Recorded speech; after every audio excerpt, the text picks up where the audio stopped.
Bait niya. Roll.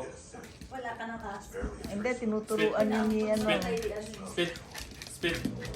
Ang galing niya. Tinuruan na yan ni Vilma. Dapat pala may aso ka doon. Naku, daming aso ni Jilin. Hindi na sa bahay. Dadali. Ilalagay lahat yun. Oo. Dami niyang aso. Dapat ganyan din ang English speaking. Tingin to. Hindi, Chinese Tingin to. yun. Mayo, sit. Sit. Mano po? Mano po? Mano po? Oo, naiintindihan niya. Mano po? Sit. International. Mano. Hindi ko.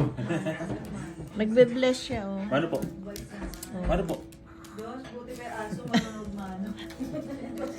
Eh, dapat tinrain mo. Tari mo nga. Itali mo. Italo mo, tapos bigyan mo ng Jump. Ito nga, bait. Solo ka daw. Up. Abait ito eh.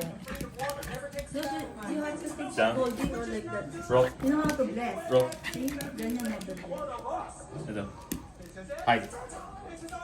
Hide. Up.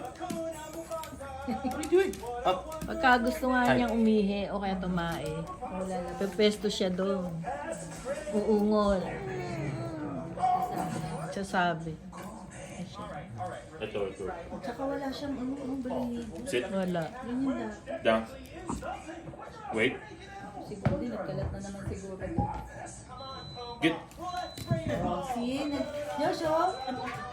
Nag-iintay siya how to Oh, saan ano, ba? oh. Get. for- Get.